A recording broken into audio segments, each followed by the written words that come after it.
Are going to start the panel now, and I'm very glad to see so many people here with us in the room as well. And we are giving the panelists here, and the panel we are going into is called Migrants Integration. We're going to be talking about the stories, some of them more classical, some of them are not.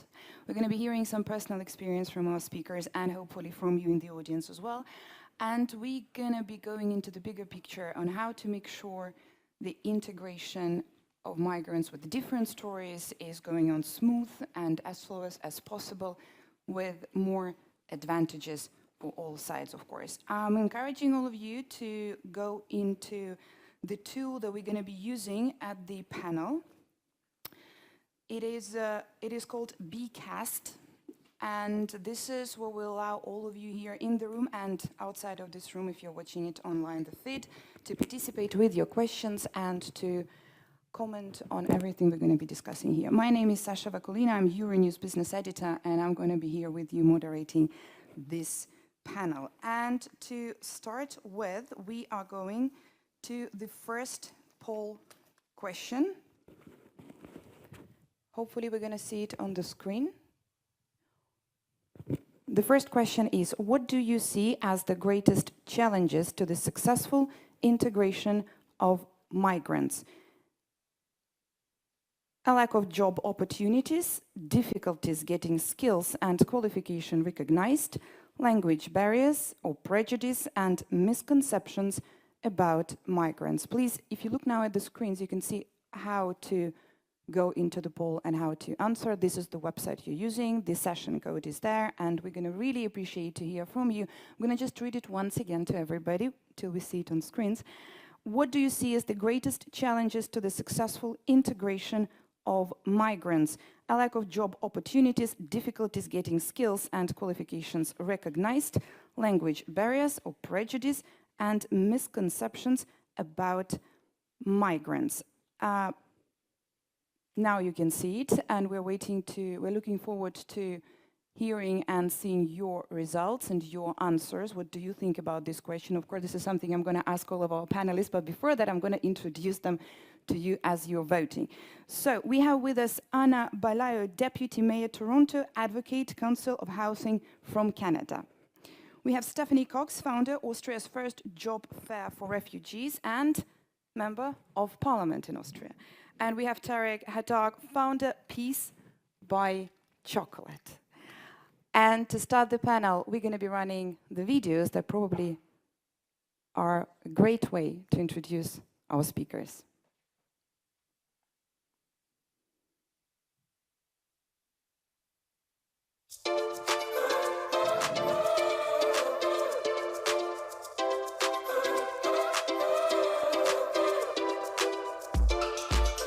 Chancenreich ist die erste Berufs- und Orientierungsmesse für Geflüchtete hier in Österreich. Wir haben überlegt, was ist das größte Problem von Geflüchteten? Und die Jobsuche ist immer wieder das Hauptproblem gewesen. Und wir sind immer wieder darauf zurückgekommen und haben uns gedacht, okay, wenn du einen Job hast, ist so vieles einfacher. Und das Ganze hat 4 Monate gedauert zu organisieren. Die Leute haben uns gesagt, nein, du brauchst mindestens ein Jahr oder sogar länger. Und ich gesagt, nein, das Problem ist jetzt. Die Geflüchteten brauchen Arbeit jetzt, nicht in einem Jahr. Und wir müssen uns irgendwie zusammenraufen und irgendwie schaffen, dass wir das hinbekommen. Und zum Glück haben wir das geschafft. Der Saal ist voll und ich hoffe, dass die Messe dazu beiträgt, dass alle, die hier sind, herumwuseln schon, sich rasch in Österreich zurechtfinden. Ich habe Wirtschaft abgeschlossen in Syrien, so ich möchte hier arbeiten in meinem Bereich. Ich habe viel beworben und ich wünsche Glück. Natürlich die Leute, die jetzt schon innerhalb von ein paar Stunden einen Job bekommen haben, das ist besonders cool. Ja? Also gibt es ein paar Leute, die fangen nächsten Donnerstag irgendwo an. Darum geht's und das ist cool. Ich bin überwältigt von der Anzahl von Menschen, die ihren Weg hierher gefunden haben, die motiviert sind, sich zu integrieren, einen Job zu finden. Und dann natürlich die Unternehmen, die hier sind und dann mit voller Power da stundenlang beraten und dann wirklich auch gute Leute suchen. Man findet hier die beste Arbeit eigentlich. Chancenreich beschert uns jetzt eben eine Öffentlichkeit, die das der breiten Masse auch zeigt, was hier passiert und auch vielleicht ein bisschen die Menschen sensibilisiert darauf, welche Potenziale sie für ihre eigenen Firmen abrufen können. Wir sind chancenreich. Wir sind chancenreich. Wir sind chancenreich. Wir sind chancenreich. Wir sind chancenreich.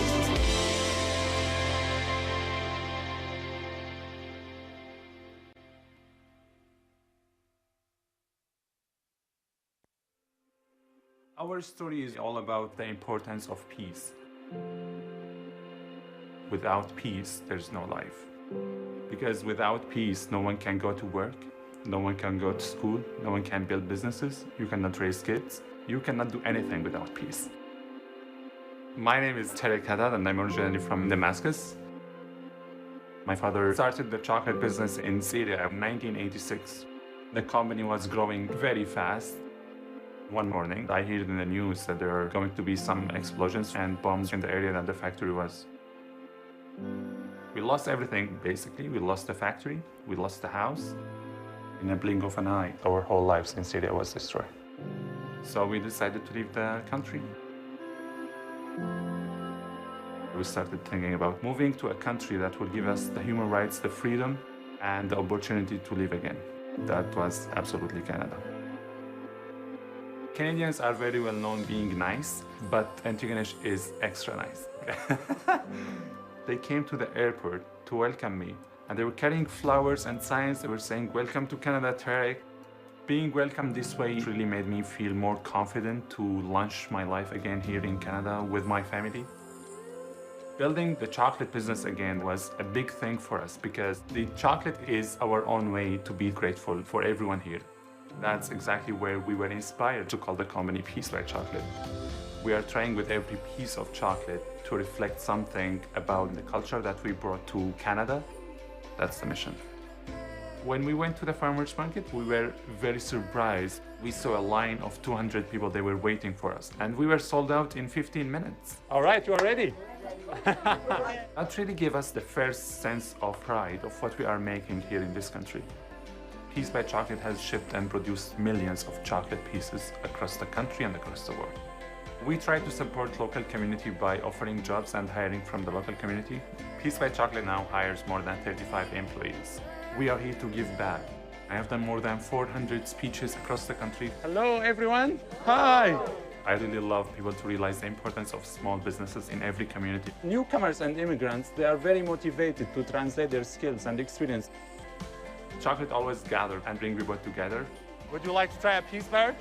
Thank you very much. This is also for you. Thank you. Enjoy it. With a piece of chocolate, you can open a connection with everyone. I have 2 boxes of that at my cottage. Oh, really? That's awesome. It's about the people, about the hello that I receive every time I walk on Main Street with my family. Yeah, keep up the good work. Oh, thank you so much. Great things. Thank you so much. My family feels safe. We are not refugees anymore. We are new Canadians. Antigonish is really the real meaning for home for me now. As a place, it's beautiful. With its people, it's courageous. I would say it's the most peaceful place on earth.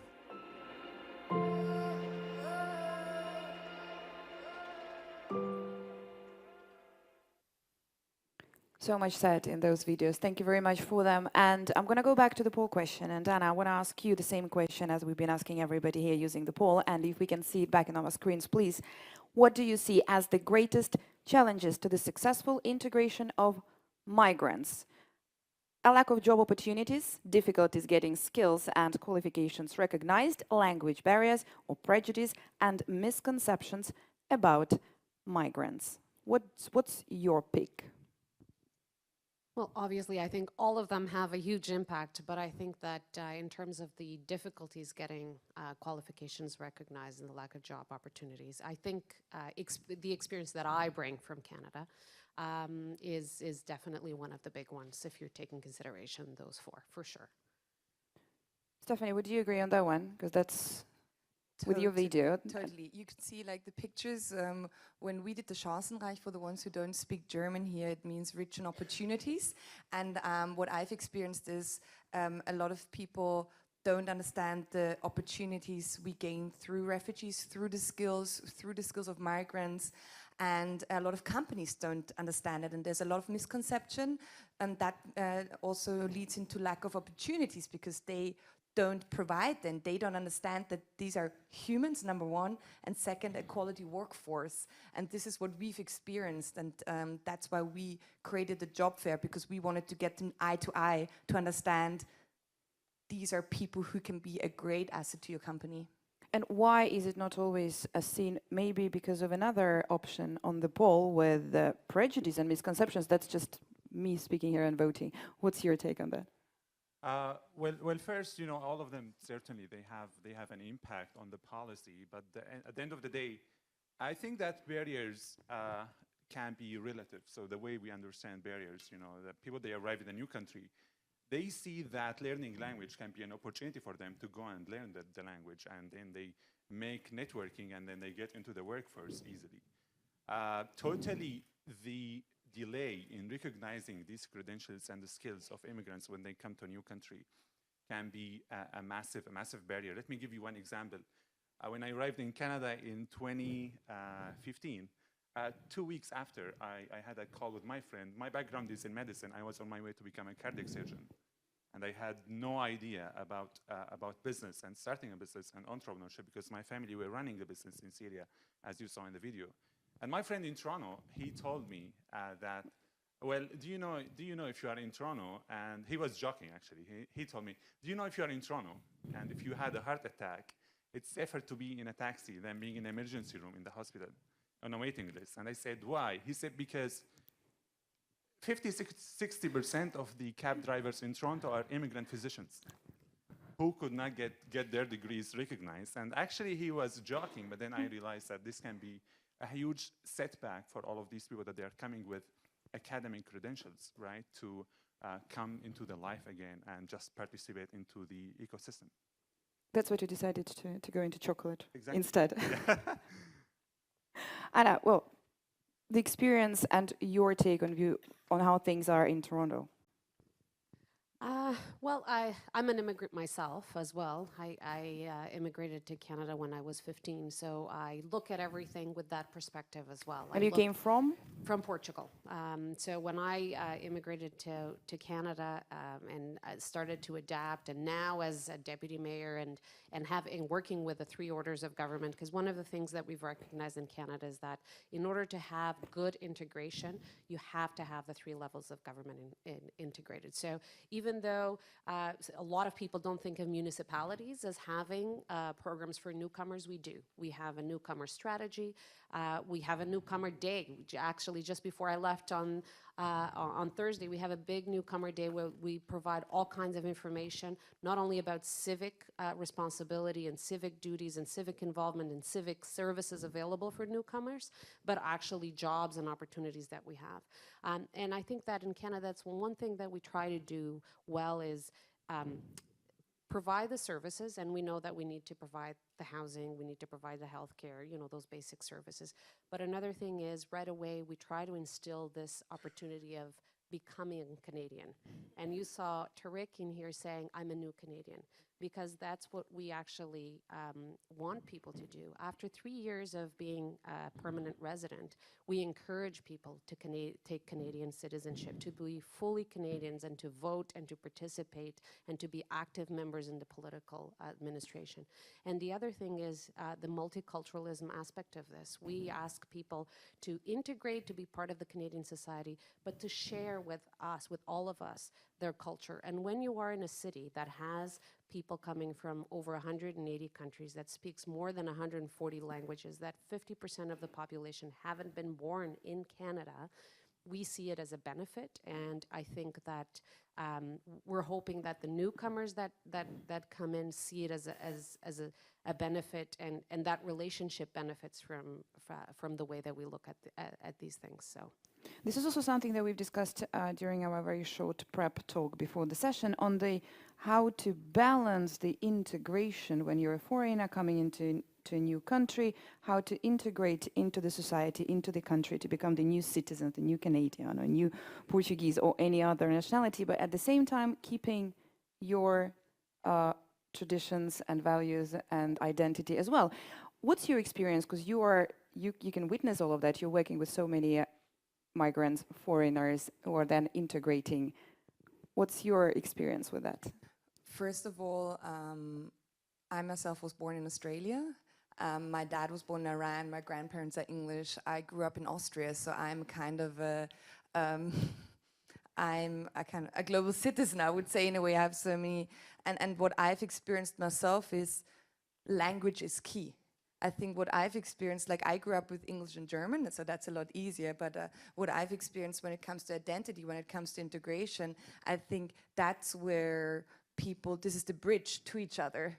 And I think that's where the government policy has the responsibility to support, I would say, the new Austrians, the immigrants, to give them this kind of key to the door, because this is really important. And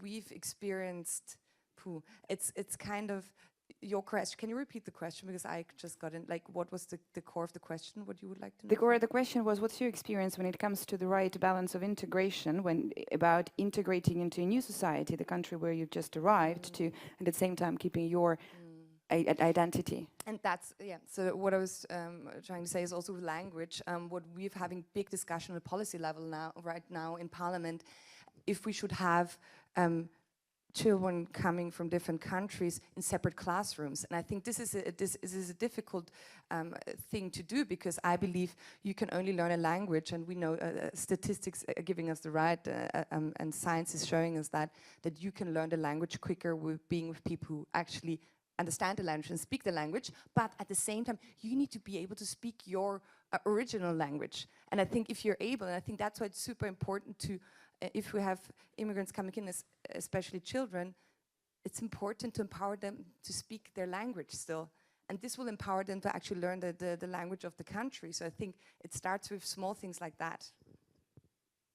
Stephanie was speaking totally on behalf of me and my family. When we arrived in Canada, it was that challenge of, should we totally integrate really? And what does integration mean? Does it mean really to take off all of our cultures and backgrounds and heritage that we brought from Syria and just become like normal Canadian citizens, that they wake up, they go to Tim Hortons to get the double, the coffee from there, and learn all the Canadian things, or should we really keep some of that stuff, because that's what will keep our identity and also will enrich the whole country.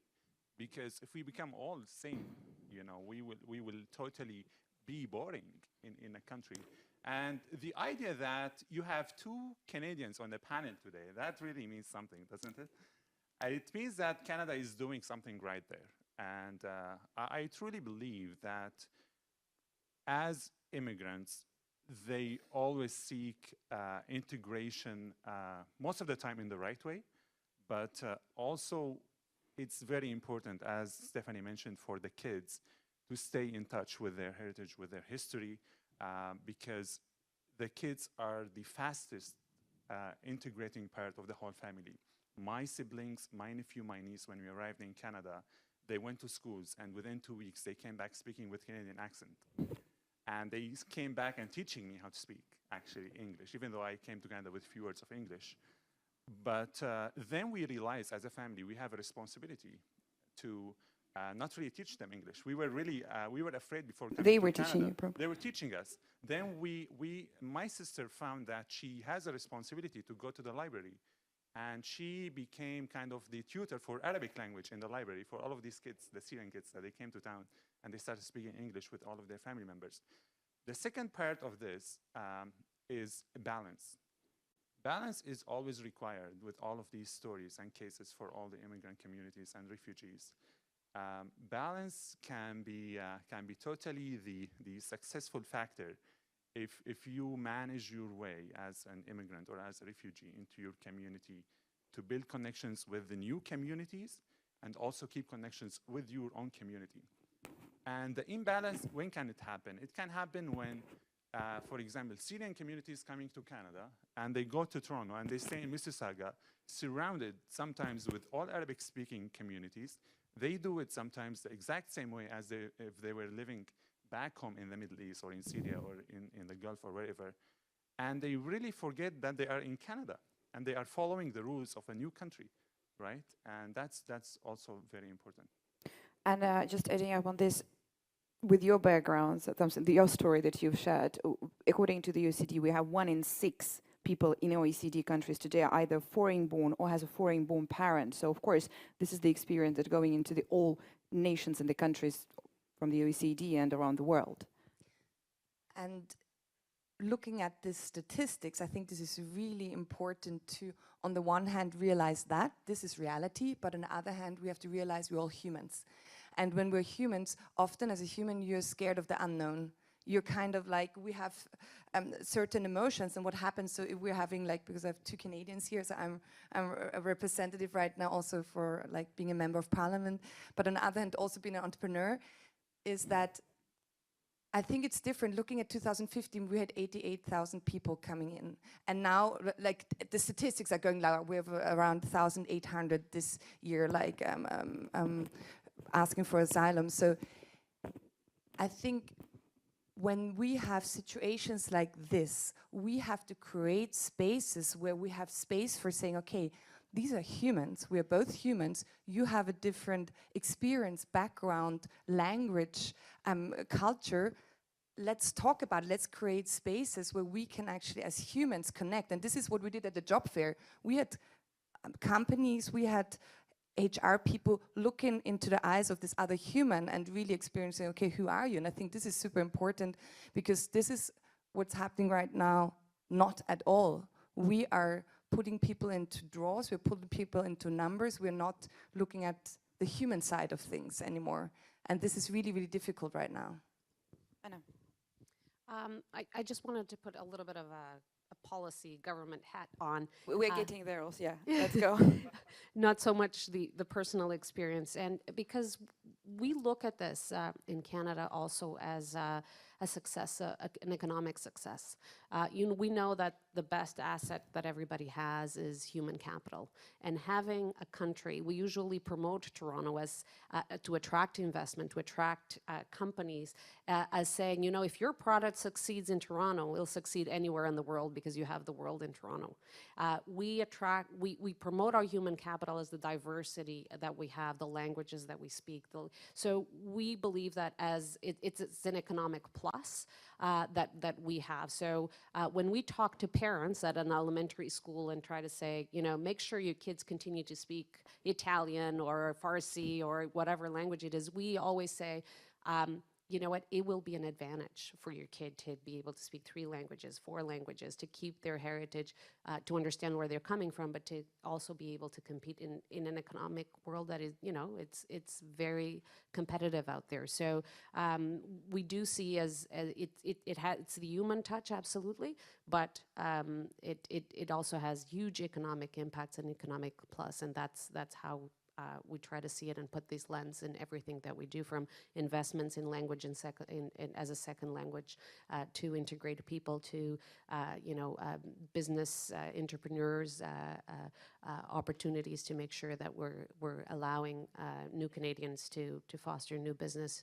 to making sure that we as governments are giving opportunities to business that in minorities. So, you know, we're now entering into social procurement through our procurement process to give opportunities to businesses that actually are from minority groups, newcomers, and so on. And we have billions of dollars that we procure every year, so that is a great opportunity, and we're tapping into this. Before I ask you a little bit more about policy, I would like to bring the poll question, and to see now the results. Are probably most of the people had time to answer that one. Can we see the question back, please, to see what are the most popular options on the main challenges for integration?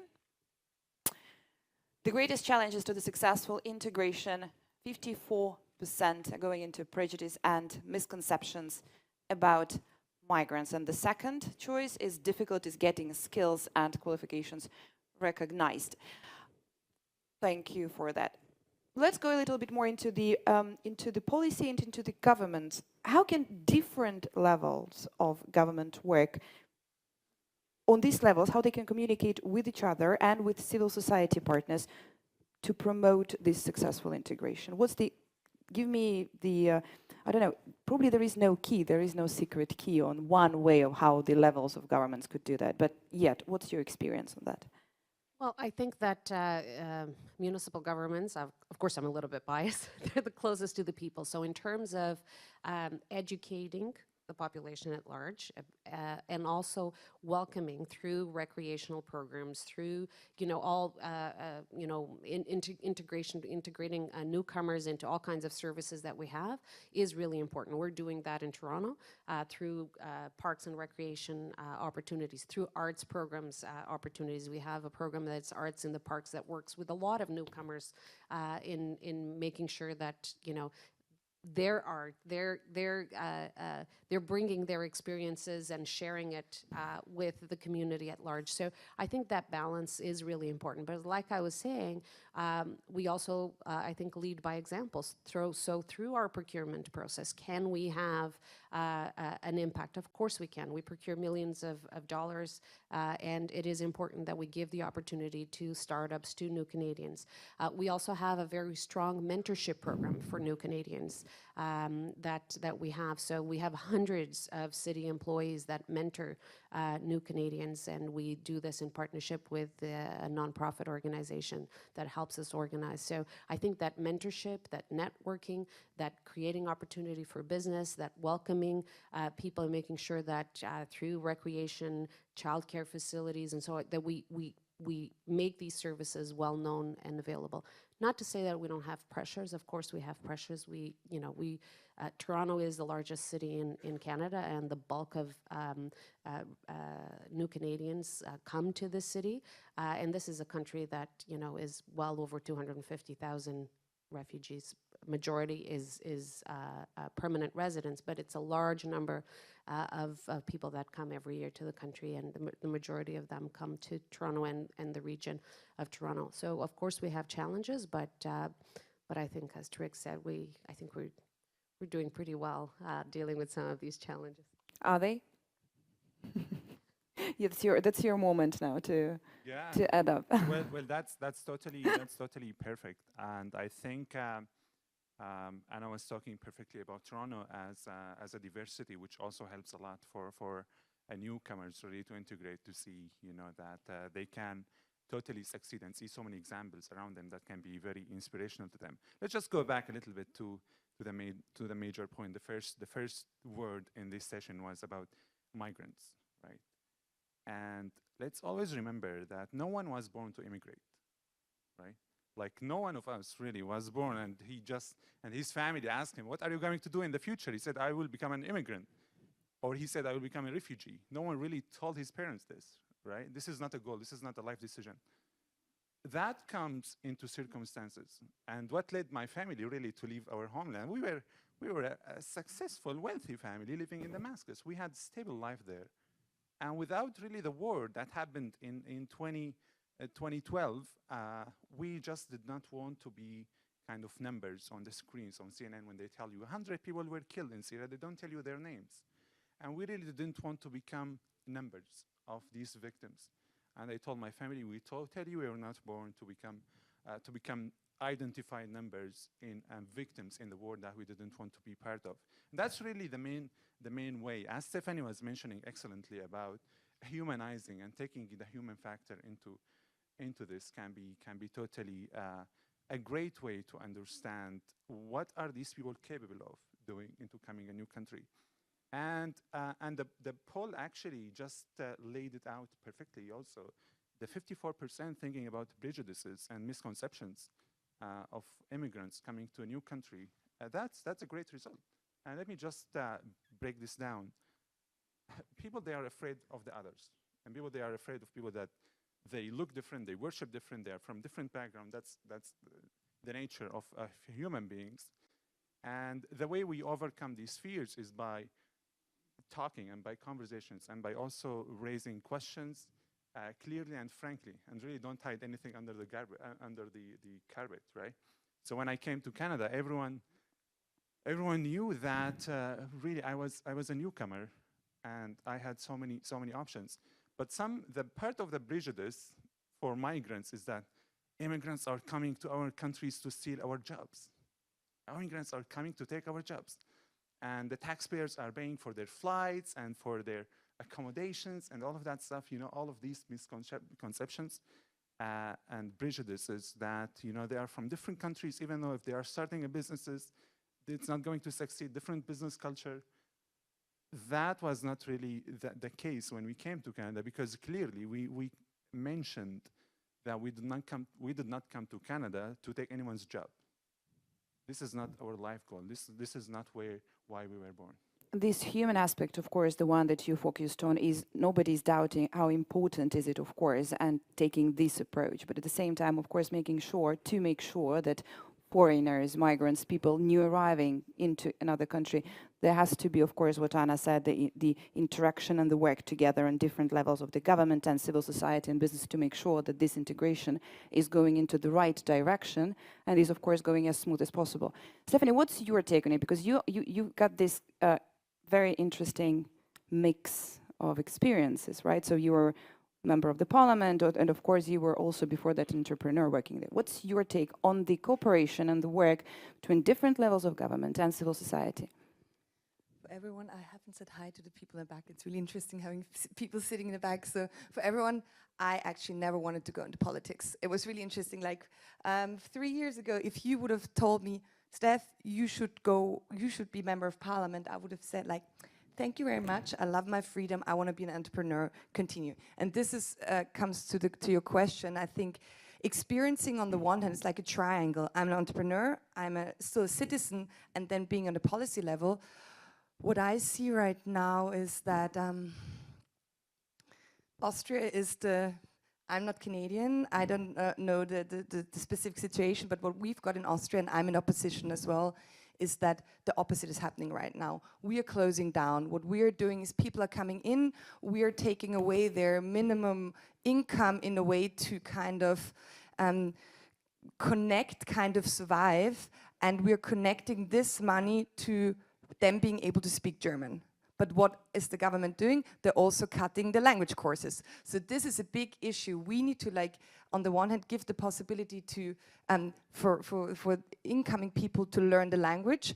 But on the second, and this is my really personal opinion, is we need to give them access to workforce in a way, access to workplace. Because I believe when you are able to work, you're independent. You don't depend on welfare. You can care for your family, and you're willing to integrate more. Otherwise, you're going to go back into your groups and you're isolated. So I think this is super important on the policy level. We're in a world where tech is in the forefront. We need people who program. We need people who are willing to create the future in that way. Second, care. Our world is aging. We need people, like in a lot of areas, we need workforce, and I think a lot of people in Austria, for example, don't understand that. Well, when it comes to Europe, at the same time, we have to admit that there is a major issue of aging population, of course, across Europe, and this is also something that is very important high on the agenda in Austria as well. Yes. So the thing is, I didn't understand acoustically. What were you saying? What did I say? Yeah, what was your question? I didn't hear you acoustically. I said that, of course, in Europe and in Austria at the same time, as a European country, there is a big issue of aging population. Yes, it is.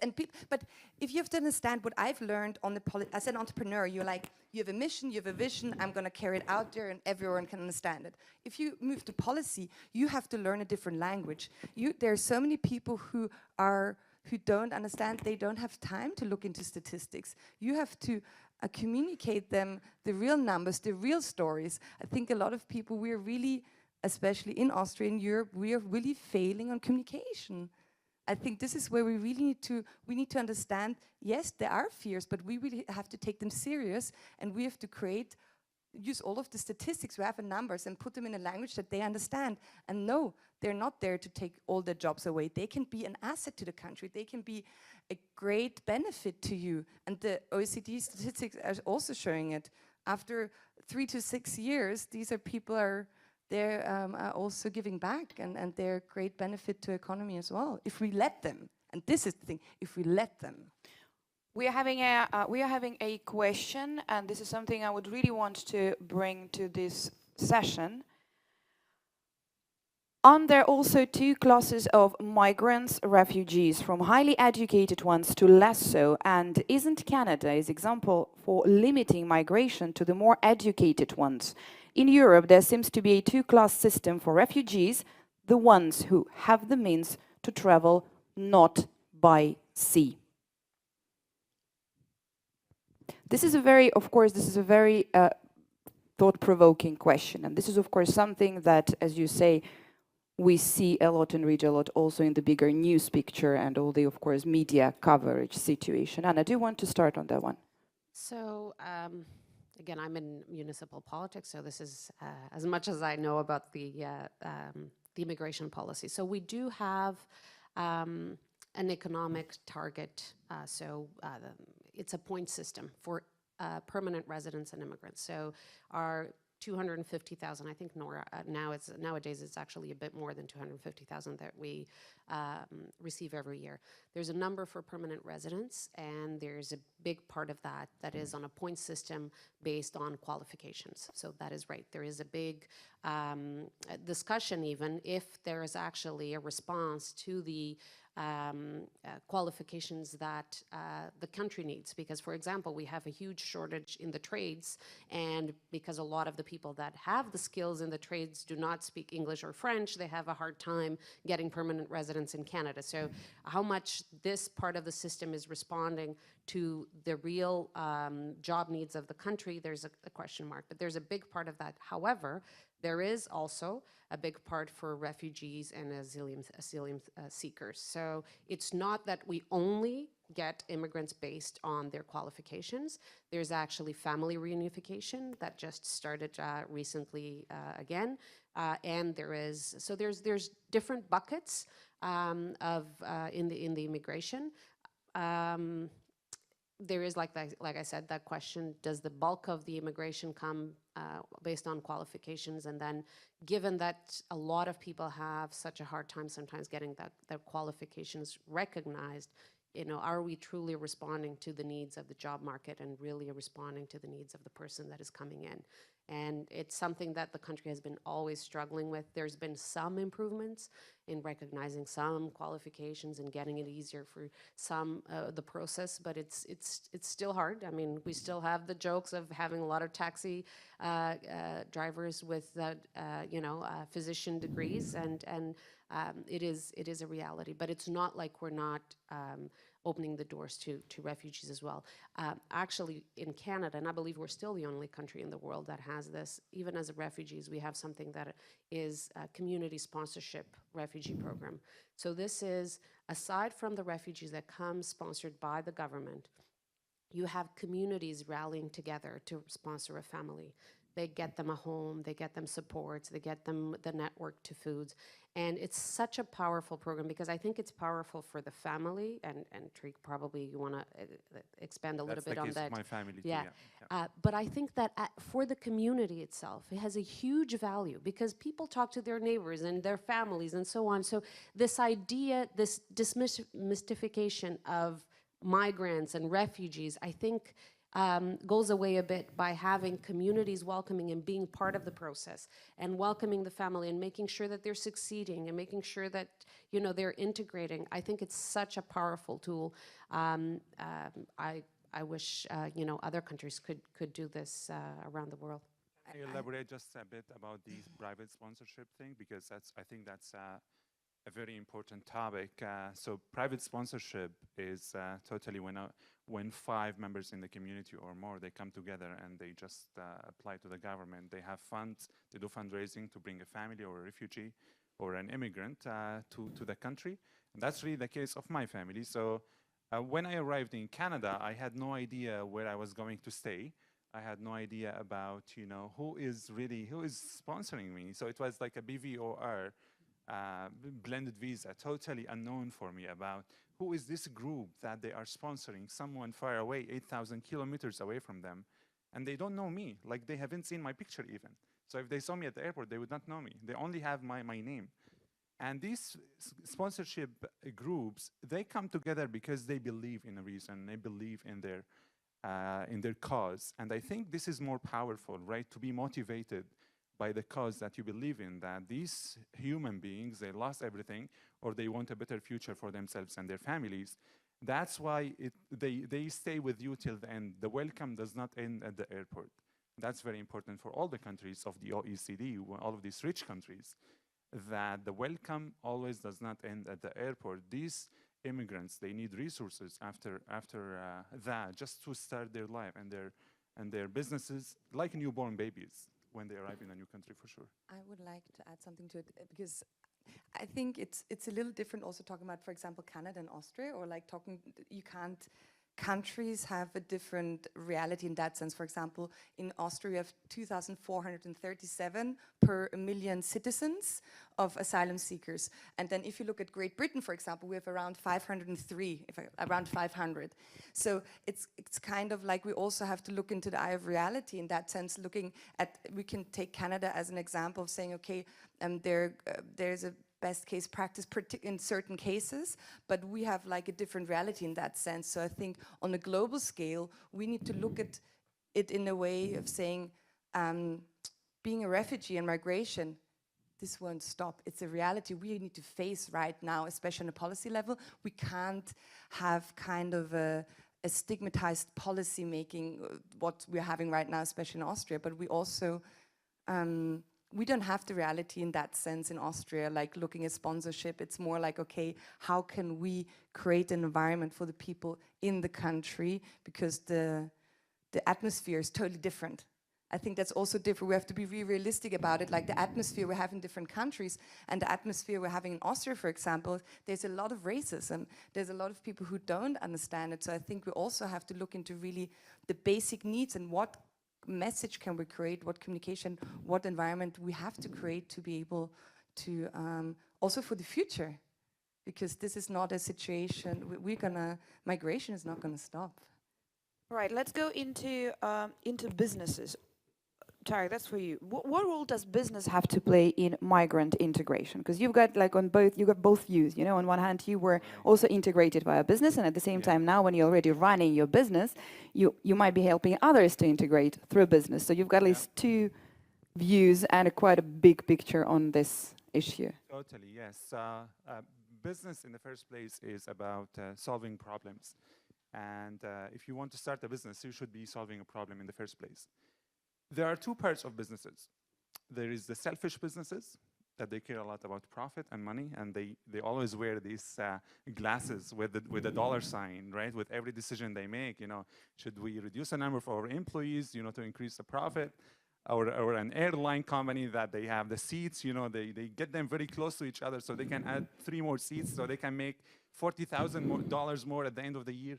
And there are other businesses, it's called the selfless business. So when we arrived in Canada, I realized that if we start a business, we can care about profit. That's very easy. We can build a business, sell chocolate, and we can care about profit, and we can build a successful business outside of that concept. But totally in the same way we were running it in Syria, we said, no, this is not the way we want to contribute. And also business for us as newcomers and immigrants into the new community was a very powerful method for us to give back to our country that really gave us the biggest support that we haven't even imagined. When countries in 2015, 2014 were shutting the doors in the face of these refugees and immigrants, Canada opened the doors very bravely, and they really believed in the ability of these immigrants turning into successful examples, you know.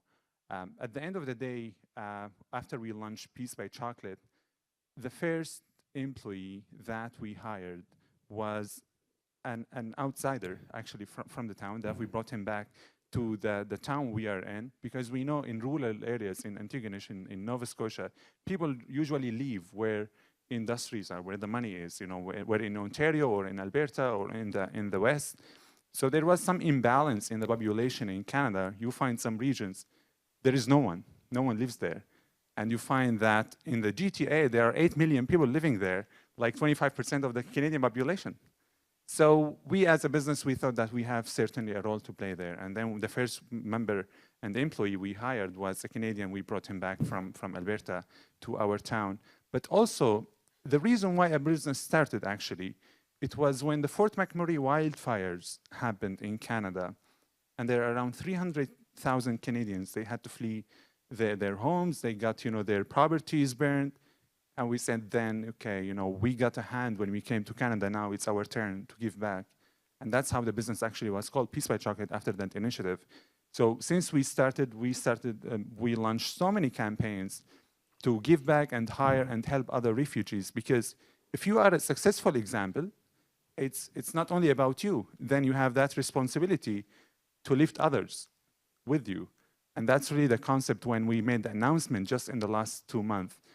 By 2022, Peace by Chocolate will hire 50 refugees and will mentor and guide 10 businesses started by refugees to reach the level for their productivity, and also help for businesses started by refugees in distribution and networking. So that's really the concept we are running. If we are now a successful, settled business on the way to become one of the top 5 chocolate companies in Canada within the next 5 years. So we totally have that mission right now. Stephanie, your take on the businesses and what could they do, what role could they play in this bigger integration? We need to incentivize, give incentives to business, I think, and this is what we're not doing right now. Should that be coming from governments? I think we have to support from a government side. I think we have to, because what happens is, as an entrepreneur, as a CEO, as a company leader, you need to invest. These are people you need to invest in, and we have to be aware of that. And I think there's going to be a return in invest, but we have to encourage companies to employ them, and especially with also the process of hiring. I think there's a lot of racism going on. There's a lot of judgment going on. I think we really have to go to the point and say, okay, how can we stop this kind of racism, this kind of judgment when it comes to HR?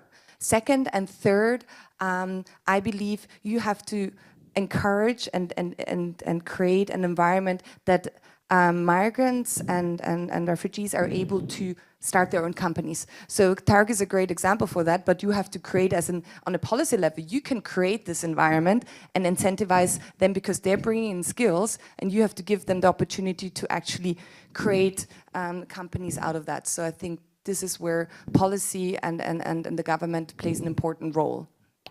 Anna, what do you think about businesses playing this role? And then I'm going to ask this question to the audience here, whether they would like to.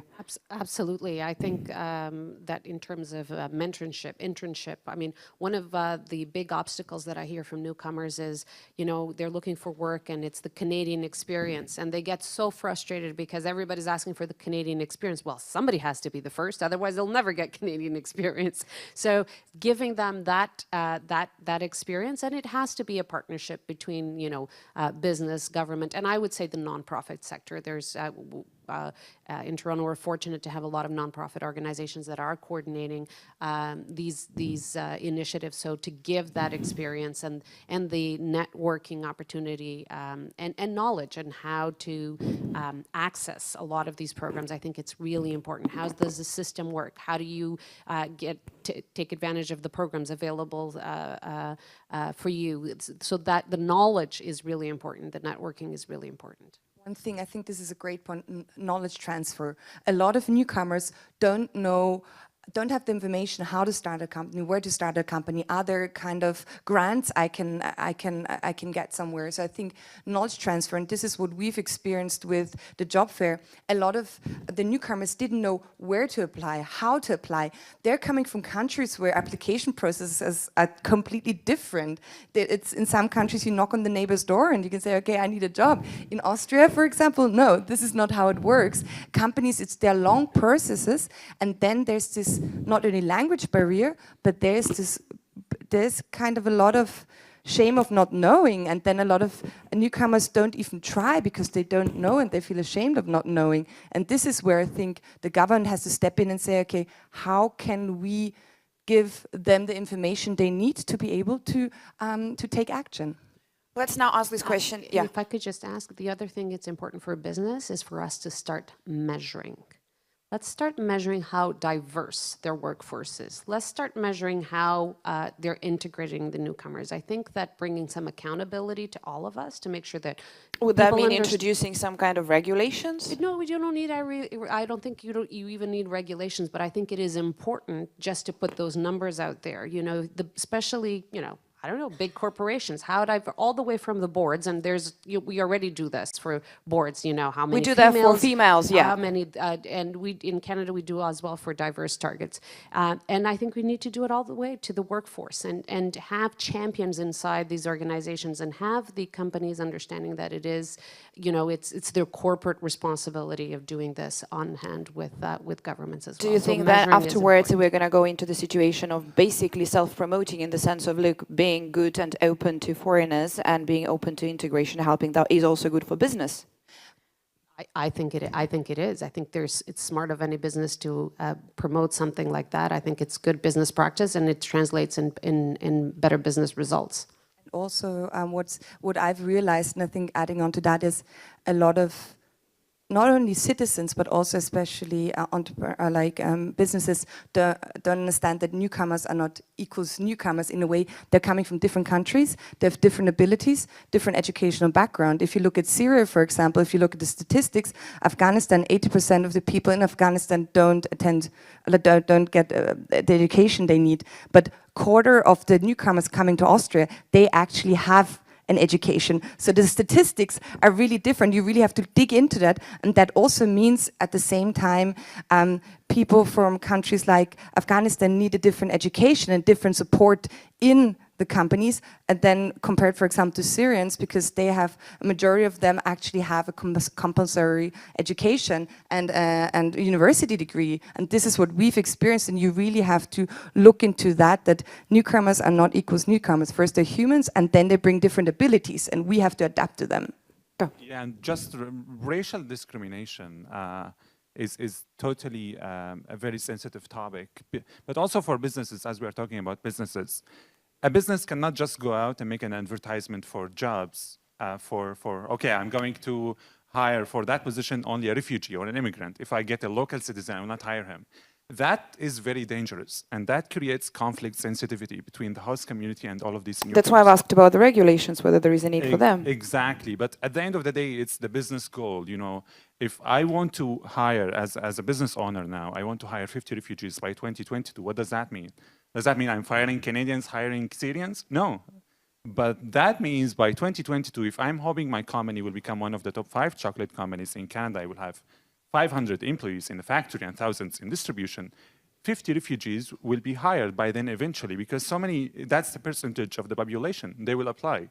And eventually, for me, it's not about advertising for only bringing refugees. It's about not saying no when they come to apply. Right, and just reject them. And it's how you look at things. So, for example, where do you advertise your jobs? Do you only advertise it in the Toronto Star, or do you actually targeting some of these communities? So you start changing the way that you do certain things. If you have as a goal that's where you want to go, and that's where we want to have business going, right? It doesn't mean absolutely. At the end of the day, you have the employees in front of you, but why aren't we getting the applications? Why aren't we getting? We know that they have the qualifications, you know, and these are the questions that we want business to start asking. And also storytelling. I think we need to tell the stories about successful, employees who have a migrant background, who have different backgrounds, and telling their stories and making them transparent to encourage others to apply, to be courageous, and also companies for showing that it can work. Let's now bring this business question to the audience. If you want to comment, if you want to share your experience about businesses and what role could they play in having a successful integration, maybe you've got the story of your own, maybe you are running the company, maybe you work in that company. If you want to share that, we're gonna definitely want to hear that from you. If you just raise your hand, if not, we're gonna carry on. Yeah, can we have a microphone here? Hi, good morning, everyone. My name is Enrique Huesca. I founded a fintech in Houston, Texas 3 years ago, and I work with Hispanics. Its name is LOMSI, Loans Made Easy. And basically, building on what you have said on the panel, there is another challenge for businesses that works with immigrants. In my case, we work with Hispanics, but currently we receive Asians, and Houston is now the most cosmopolitan city in the States, even more than New York or Chicago and other cities, because the energy sector and it is a main hub for a lot of industries. But basically, we have a challenge when we funded. when you go to a VC, a venture capital, or you go to a bank and you tell them that you're working with immigrants, that's a huge challenge as well. And basically, we partnership with a few months ago with the most important bank in Mexico that works with migrants. They are in charge of 45% of remittances from the US to Mexico, Banco Azteca. And basically because in the US was a huge challenge to find funds. Even my board is, I have people from New York, I have a law firm from New York in my board. But basically for businesses, and maybe you're facing that challenge, in the financial sector, still a lot of prejudice for migrants' businesses. Do you see any difference? Do you see any development on how the things were, for example, a couple of years ago, and there is any development or changes now? That's what I'm trying to see, whether there's been less prejudice or maybe, hopefully not, but more when it comes to you going into the venture capitals, for example. I think really depends on the region, on the area, or for example, California is quite open and has changed a lot on the businesses, on VCs, maybe because the Chinese funds are coming, or Asians, or whatever. But on the East Coast, we'll still face, well, you are very well welcome because you come from an Ivy League or Oxbridge or whatever. But once you tell them that you are not funding average Americans and you are funding Mexicans who works on the construction field, I still see a huge prejudice in Park Avenue and Fifth Avenue or whatever in the Wall Street ecosystem. Thanks so much for sharing that. This is another view. This is also businesses in the US. Well, because when it comes to migrants, as you say, it's very much about the human aspect. Of course, it's not about where you're coming from, what nationality you are, what passport do you have, of course. It's about the perception in general, of course. And after a while, after a couple of years, in many regions around the world, it's not just about Canada, it's not about Austria, not about Europe, it's everywhere. There's still those prejudice, not only from a point of view, that was our 54% on screen. It's not only when it comes to the societies, because that's also an issue. That's also in the businesses and afterwards with getting the capital and getting investment for businesses. How to make sure, how to do the best in order to minimize those prejudice also when it's coming from businesses. Well, totally, that's a very fair point. I mean, people, they are fearful about these immigrants. Are they going to succeed? At the end of the day, we 5 years from now, 10 years from now, we will hope that we started today. We started investing in these in newcomers and these immigrants because they don't come to the new country empty. Even though they may have lost everything in their homeland, in their home countries, but they don't travel and they lose their skills and their talents. Immigrants come to new countries with a set of talents and skills. And my family spent 40 years in Syria just developing special recipes, and that became really chocolate empire in the Middle East. So when we traveled to Canada, we certainly didn't forget how to make chocolate, right? Even though we arrived with nothing in the country. And on the financial side, to get finances for these immigrants to start businesses or loans or whatever funding, I think that can be an issue in the United States for sure. In the bigger picture, we should really look into why is that happening and what is the reason for kind of, being afraid of these people that they look different. In Canada, we certainly still have some of that, but Canada is the country that was built on immigrants since the beginning, and these connections between immigrants and indigenous populations since the beginning, waves of migrations, right, happened into North America, into Canada specifically, where we realized that, we cannot succeed in Canada without really helping those that are coming new, because we received a hand when we came to the country in the first place. Now it's our responsibility to do that.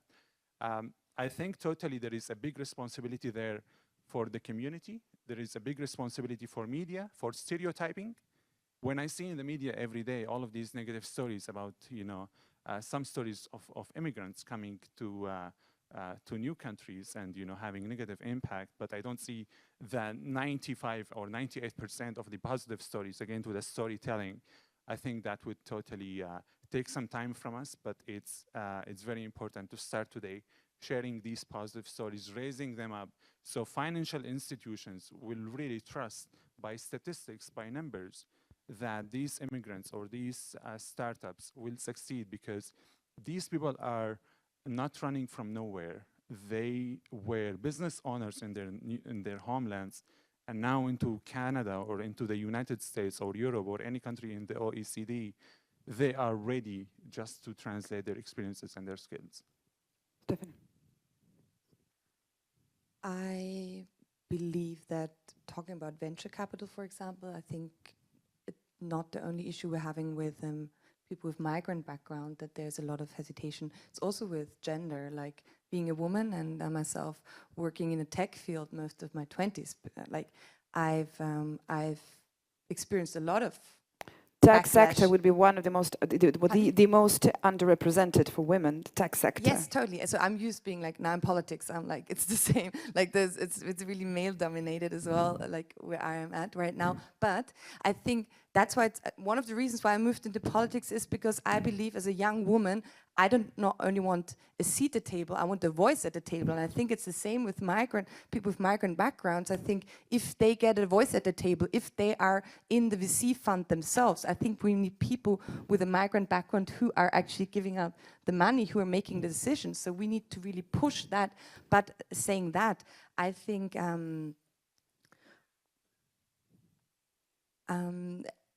what I've realized, especially in politics, is politicians often say what the public wants to hear, in a way. So if the public starts to really share the stories, the real stories, if we start commenting the facts, if we start taking our responsibilities, leaving our filter bubbles, and really discussing these topics, I think this is a responsibility every individual has, number one. Number two, being in the VC field, being in politics, I think we need to tell the stories. We need to tell stories like you. We need to put the facts on the table and discuss real facts, and not only misconceptions and rumors, because right now a lot of politics is based on rumors. A lot of VC money is based on prejudice and things we've heard and misconceptions. So I think we really need to look into how can we get minorities into boards, how can we get women into boards, how can we get people with migrant backgrounds into boards, and them making these decisions. And I think it's going to trickle down. So I think there's a great role for organizations like the OECD to do some work around here and to put some pressure or put some data out there to create that movement from the citizens around these issues. I mean, Canada is a little bit different from the United States. We have a very conservative banking system. We have 5 large banks, and basically that's it, and a few credit unions. So I come from a different perspective, and they all have a very targeted approach to new Canadians. They have bank accounts for new Canadians. They wait them at the airport with, all financial information, because it's all the banks want to get their bank account and their first credit card as soon as they come into the country. However, for the business, it's about creating that credit history, and you need that venture capital to open the business. And so I think that it is possible that we need to do some work around there. And how do you create funds that target these communities, again, the same way that we have for women as well. And at the end of the day, these funds, they want to make sure they're sustainable, and it is important for us to provide them with the data that we know that exists out there, that these things succeed, that it is good, that there are good investments, and so it is more important than ever to do that piece of work. We know that it's a tough time nowadays with the United States, and I don't know how successful something like this would be now.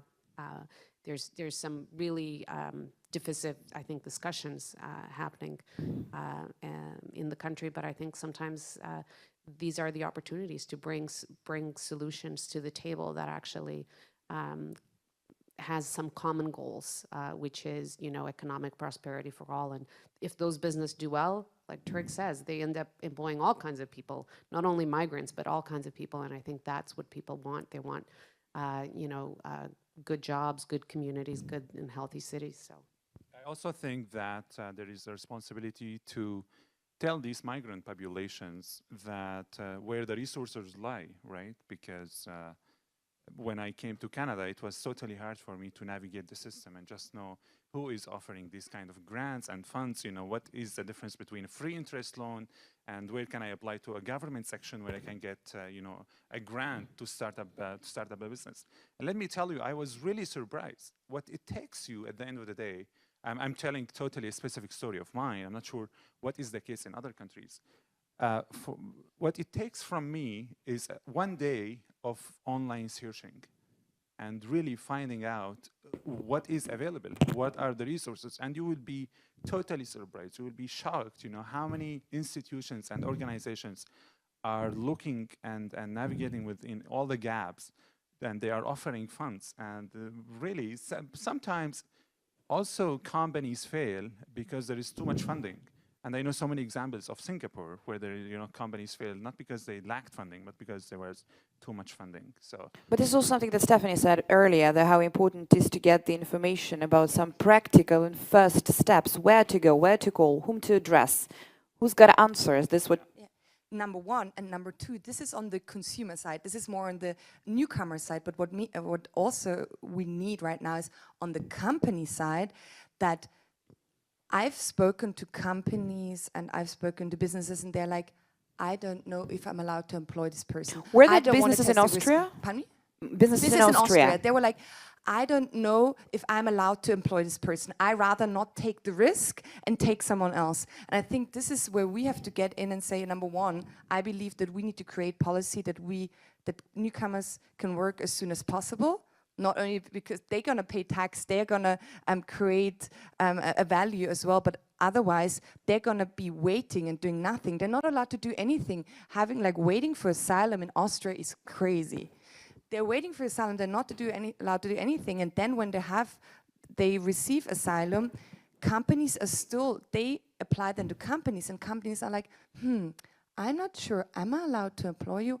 This is too difficult for me. And should be some more additional paperwork, then they're thinking twice whether they should do that. And they're like, and look at like small and medium business, they don't have time to think about that. So I think you have to make it easy for them to employ these people, number one, and number two, I think you have to create information also for the business side for them to understand what am I allowed to do and what not, because they have to take care of the business. They don't have time to think all about that. So I think this is where we on the policy level really have to create this environment, this information.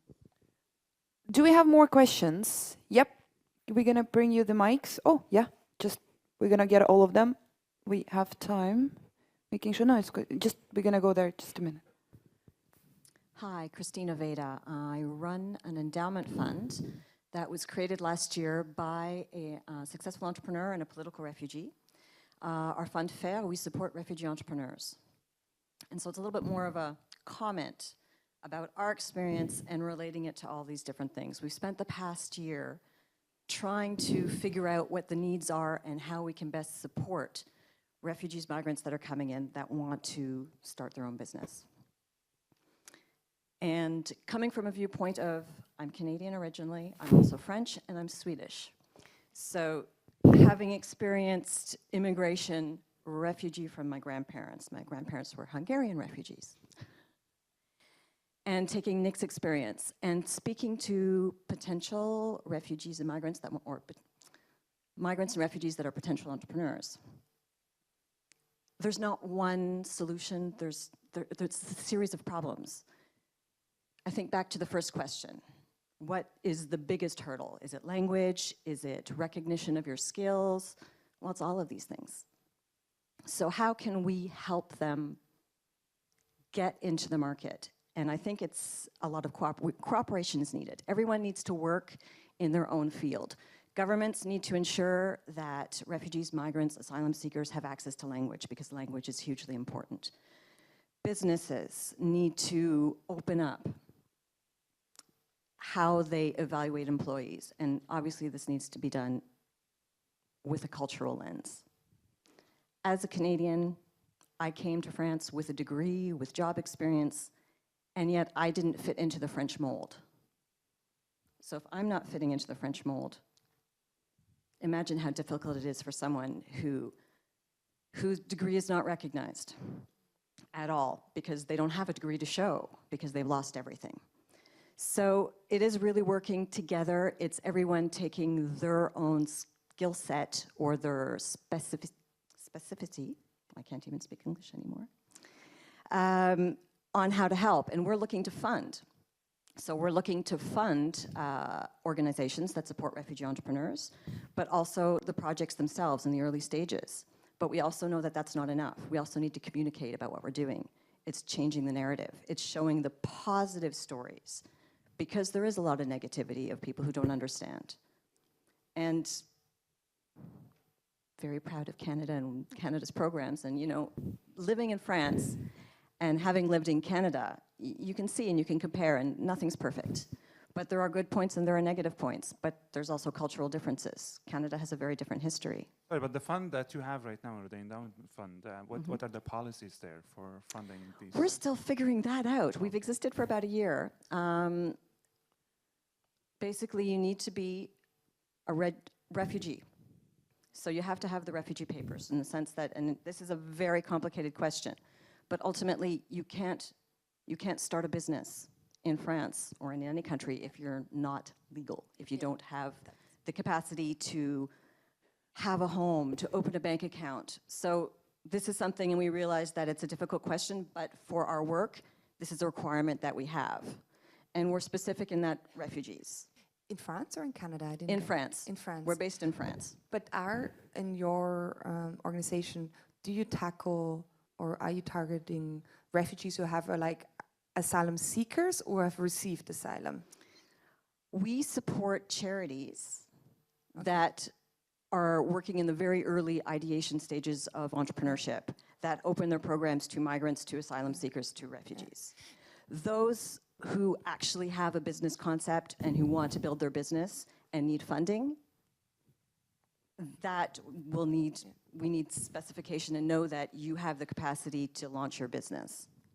I think thanks for giving that example, because this shows the nuance of being asylum seeker and actually having received asylum. This is where, for example, in Austria, we have great NGOs, great organizations who are trying to tackle that, but if we, on a policy level, don't create a system where people are allowed to work, or allowed to enter certain fields during their asylum process, then this is an issue. So I think we're having a big responsibility, and I think we're not, like in Austria and in many European countries, we're moving back and saying, actually, we don't want them in. Like our interim minister, still interim minister, says things like, we want 0 refugees. So if you put out this message, this is an issue, because we are not creating a ground of like integrating them, we're creating a ground of okay, how can we get them out there? And this is like a get rid of them, and I think this is of newcomers, and I think this is a big issue. I think this is and then you can only know all the aspects of those issues once you know them, because when it comes to some stages, some first things to do, first steps to do, like papers and where to go and so on, you can only understand the complexity of the issue once you know every single step you have to go through. And actually, if I just, one more. Another issue that we're hoping to address with the work that we do is access to funding. And this ties into the previous comment. You know, so many of the people who are coming to us and saying, you know, hi, we need help for, and we'll be offering as a philanthropic body, we can't fund a business, but we can give away 0% loans. And with these loans, a lot of the times they're critical, because banks or other lending bodies in France say, okay, great, your business concept is fabulous, but you have, what's your own, what are you bringing to the table? Where's the proof of your love money? And well, when you've lost everything and you've started in a new country, you've lost your social capital, you've lost your financial capital, you've lost so many things. And so once, you know, this is the additional hurdle they're facing, in the sense that we have everything, but without our own money. then we don't have access to this funding. One last comment from my side regarding you. I think thanks for giving this example, and also you and all the people who run NGOs, organizations who try to support migrants on many different levels. I think you are so important. This is what I've seen now on like being in Parliament. This is how I can see things not working. And what I, for example, did with the job fair for refugees, I showed policy level, I showed Parliament, I showed the politics that this connection didn't work, that they didn't create an environment to integrate them in the workforce how they should do. So I think it's really important for you not to give up, in a sense, because you're giving us the red cards and like showing us like the flashcards and saying, okay, this is not working, because otherwise I have a lot of colleagues sitting who are making up stories of things not working, but you are showing, okay, things, they can work. Okay, just help us, yeah. Yes. Give us a hand. Let's get another one here. Can I yes, final thing on briefly. this? Very briefly, let's bring in the factor of communities. We talked about governments, we talked about banks, but when we started our business, we thought that it's hard. We didn't have a credit in the country, in Canada. Who is going to lend us money, right, to buy the first machines?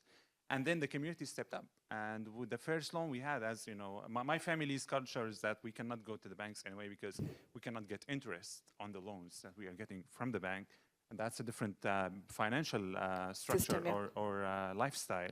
And that's really when the community, they came all together and they handed us an interest-free loan, you know, that they fundraise internally because they know that if we succeed as individuals, the whole community will succeed. So I think all across Europe, all across these countries, if we target these communities, you know, to see what is available there, because if you are waiting for government to act, it might take years, right? And these banks are institutions at the end of the day that they care about big numbers and the profit.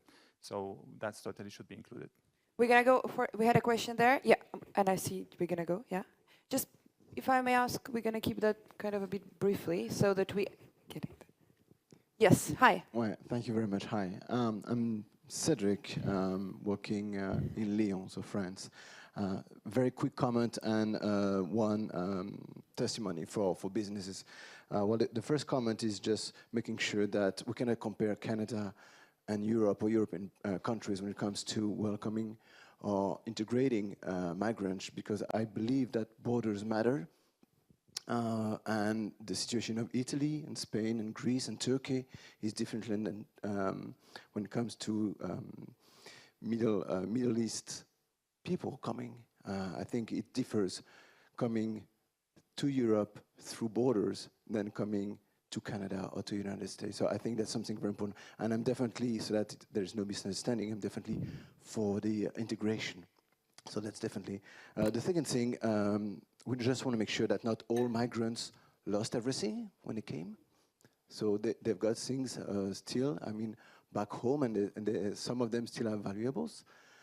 And there are things also very important. Not all migrants got a spirit of entrepreneurship. And where it comes to business, I think that there is something that is very much lacking, at least in France, is the recognition of diploma, as simple as a hairdresser. I know a situation where this woman has been a hairdresser for 20 years, back in her home country, got to go to all the process again. So that shouldn't happen. I'm not talking about something where life can be at stake, where, okay, surgeon, or where there might be, conformity, but for position where there is no life and death situation, I think that's something that should be very easy, and I think it's not. And one last thing, I think also that the process to get, asylum, rights, it's true it takes a lot of time, and those time, yeah, definitely true, they don't do anything. What about facilitating access to jobs? I mean, they're looking for, their own pride. They're looking to, they've been sustaining their family back home, and now they can't do for 6 or 9 months. So I think losing up a little bit the process, so that we also avoid black market, we also avoid community, gathering in a wrong sense of it. So here again, I'm definitely for the integration, but I think that reality matters when it comes. So there is a big picture, and then after it's on the ground.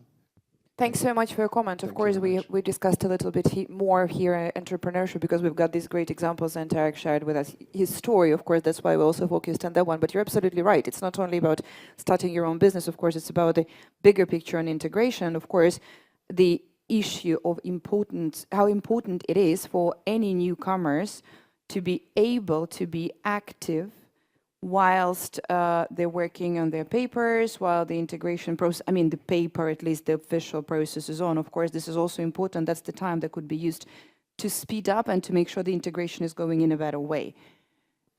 Yes.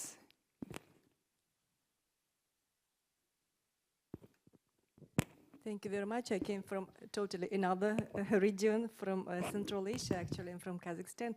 We also have immigration issues. There is no asylum seekers and as more than labor migrants. But the questions, the issues are almost the same, whether it comes to the education or vocational educational training or knowledge sharing or the perception of the migrants in society. For example, in Kazakhstan, as a middle developing country, still there are a lot of own problems, still the issues of cohesion social and how to deal with the migrants, it's very important. And for me, it's look like education and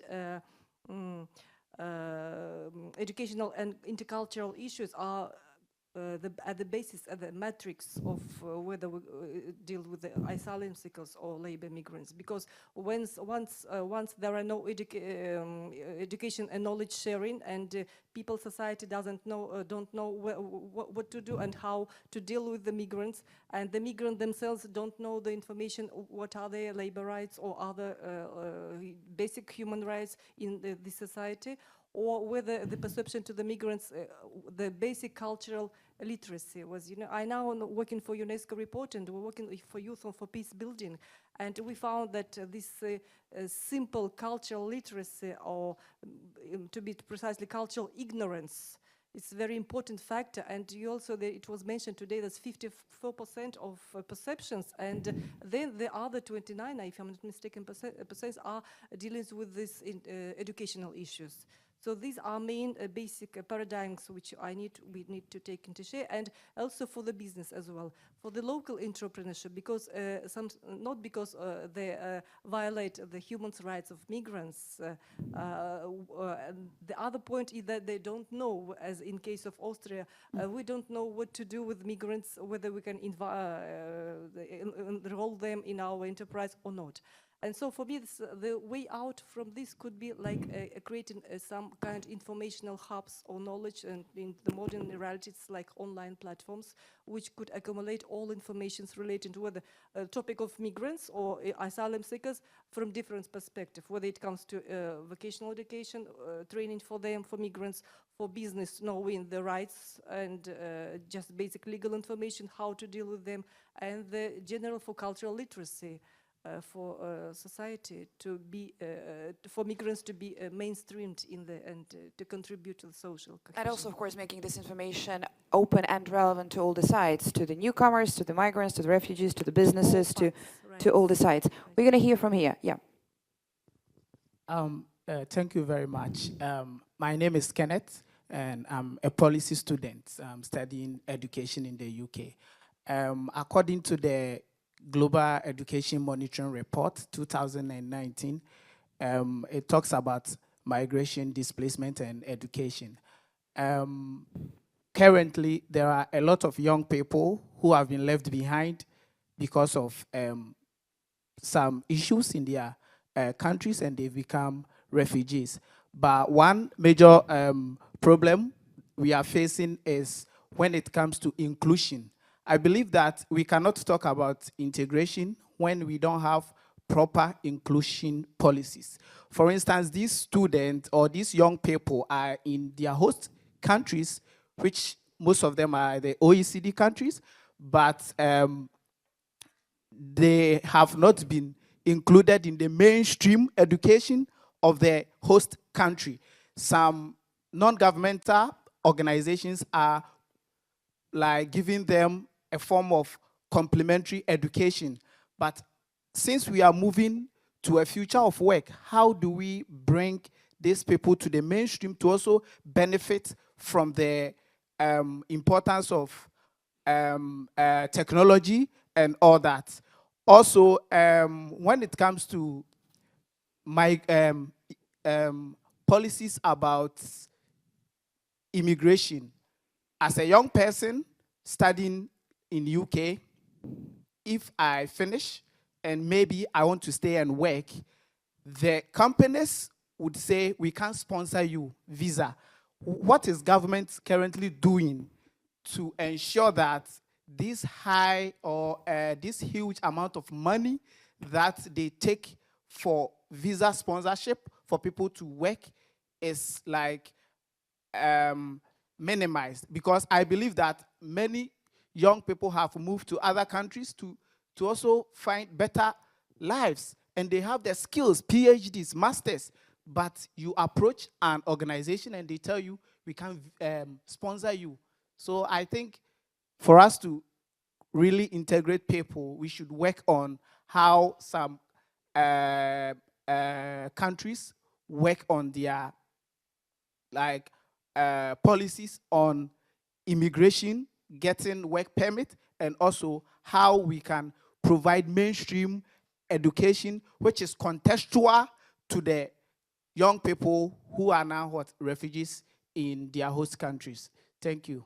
Thank you very much. Thanks for commenting. We're going to hear from here, and then we... Can I just comment just briefly on this, which is really important, that some governments, and especially let me talk about Europe for just a second, that the governments in Europe, I would say, it has been more reactive than strategic to the refugee crisis, just that happened recently on the wake of, on all of these people just fleeing their countries. And host countries like Jordan and Lebanon and Turkey, when Iraq were suffering with no funding just available for these people really to join in.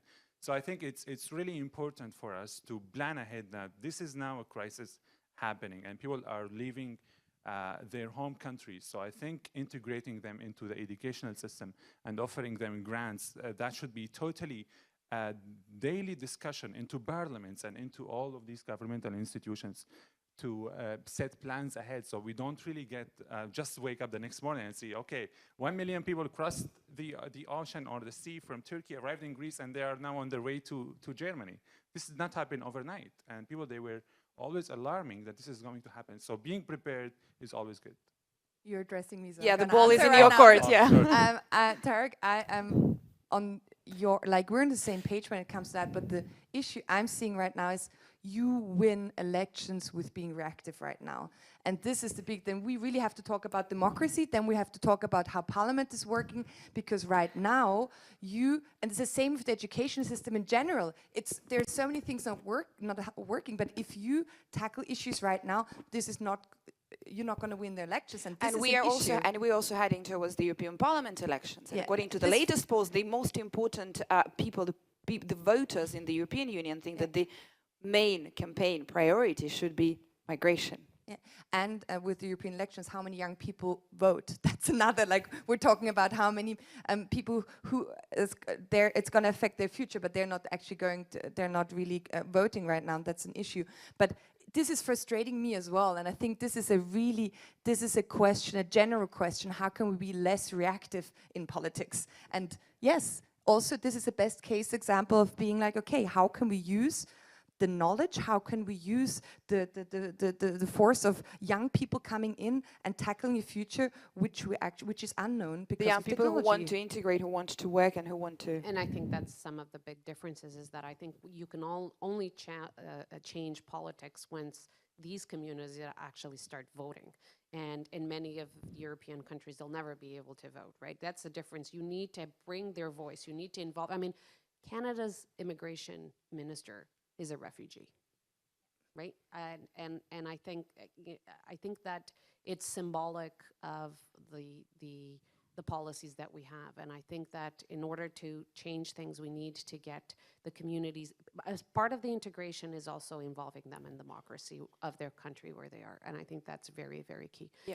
It's just one more thing that I think hasn't been mentioned in here as well, that is a huge challenge for any welcoming country, and especially the municipalities, is housing. The same thing that we need to educate people, we need to tackle the issue of housing. It puts a lot of pressure, it creates a huge resentment in the communities, and we need the state governments to work with the other orders of government to tackle. You cannot welcome people properly if you don't have adequate housing.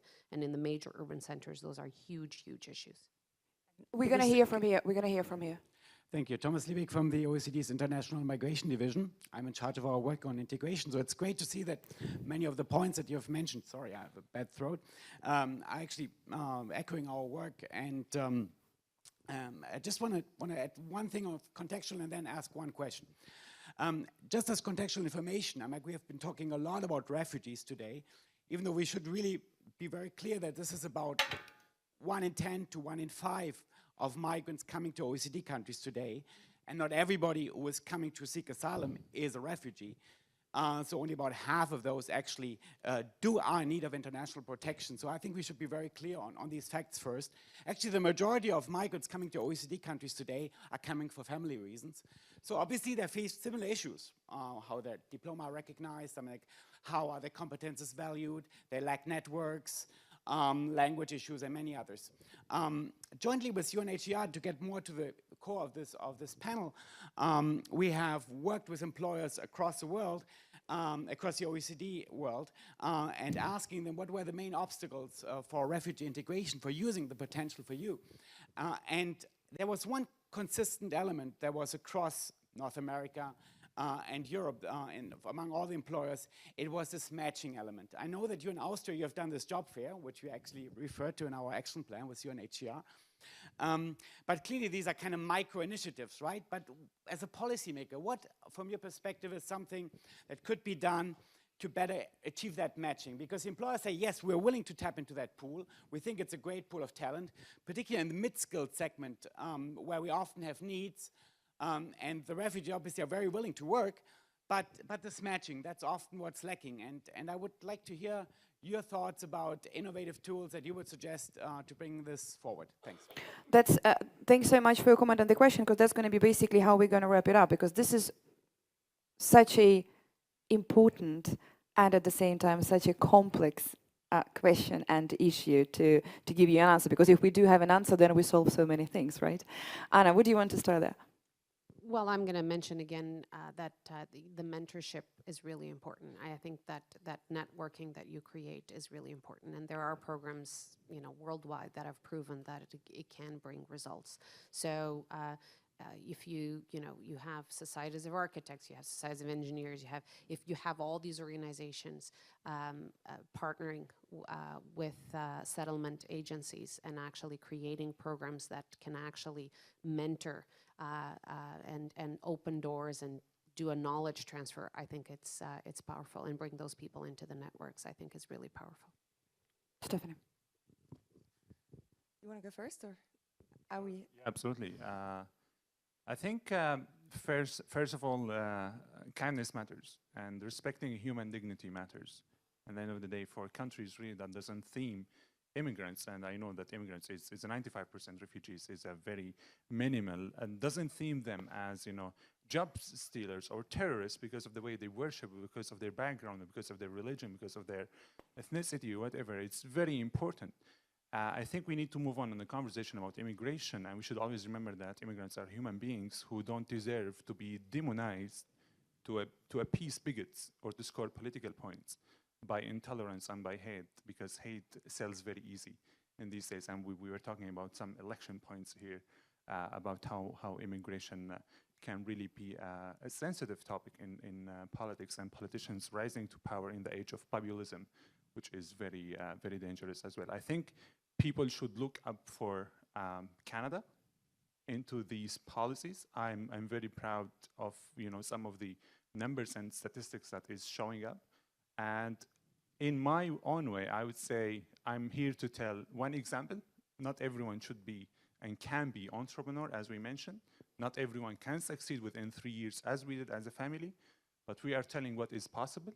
And we are telling that when we give these people the key for integration and the key for succeeding, when we give them the rights, the same rights as the same citizens since the time they arrive in the airports, except the right to vote. As for me, I'm in Canada, I'm getting my citizenship in 3 months, and having the same rights as all Canadians living there.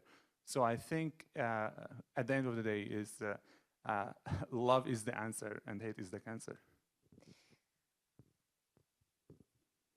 Facing the reality I have in Austria and Europe, because we're talking about countries having different realities. First of all, I think love is a general answer. This is a global language we have here. This said, thanks for your question. I think matching is key. And I think we need to look at two sides, offline and online.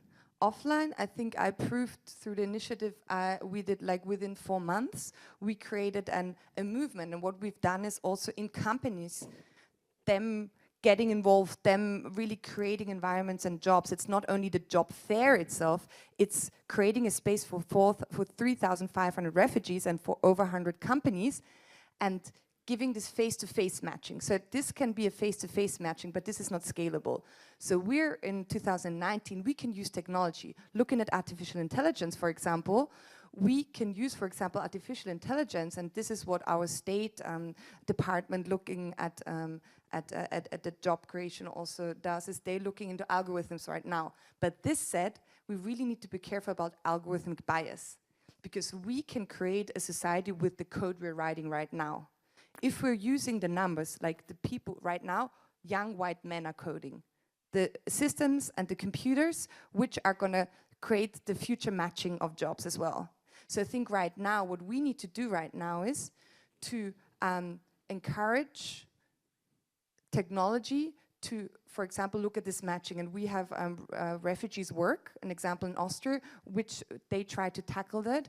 And they've seen that, yes, it's scalable, it works. You can match online companies with refugees, but in the end of the day, they're humans. And they will, if you match them online, it doesn't mean that they're not gonna have challenges with getting to the interview, being at the interview, really until they get the job and then integrate. So I think we're still human, so we can use technology to match. But then in the end of the day, we're still going to need job fairs. We're still going to need like face-to-face interactions to really have the successful integration when it comes to jobs. So I think it needs both. And but then it also needs money from the government, because creating the systems, we need the will and the drive and the resources to create the systems. And I think this is like my answer to your question. And what you said before, I believe we need people like you. We need people like who are newcomers, who have certain experiences.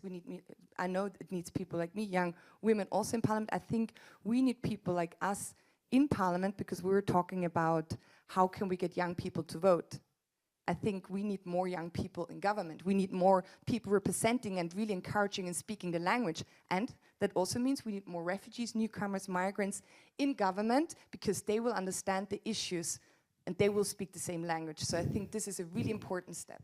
But that's the thing also, after this conversation that we've had here and with everybody in the audience, when you're running a business, when you arrive to a different country and you started the business with your family, being so welcomed by the community, when you're working with those communities, when you're seeing things that are being done and trying to help more, making sure that the communities and then people can do more. When you meet those people and you're arranging you meet them, you speak to them, and at the same time then you go into the parliament trying to make change, already having had your experience. When you're a young student, when you're trying to convince, to hire foreigners, when you try to get the money, the financing, you've got, from what I've heard at this session, is that you're going to do that and you're going to be much more open when you already have your own experience on that. When you've tried it and you know how it feels, when you helped and you tried to make difference and you see how it feels, when you already have this experience, because then it goes into the examples, when you did some policies, you've contributed and they worked, this is what makes you go more and push harder afterwards, because then you've tried it, you saw it already, you've experienced it, and then you're going to be pushing more to get those better examples, of course. Because it's about emotions. We can, the word, like the phrase of the conference, like emotion, it's being in motion, I think. So getting more experience means also getting more positive experience and getting better experience, and then of course being more open more human. Listen how Tarek talks about his, like the experiences he's had. And I think if people like Tarek in government telling the story, for example, my MP colleague, she's a refugee from Kosovo. The right-wing party are trying to fight everything. She is actually, it's a young woman with a refugee background, and if she stands there, she is the strongest weapon against the right-wing movement, because she's human. She has emotions. Because it's about her, and that's her case, of course. I would run for parliament because of Stephanie today. There we go. By the end of this panel, we've convinced Tarek. There we go. It's here. Thank you all so much for this session. Thanks so much. Good luck with the elections.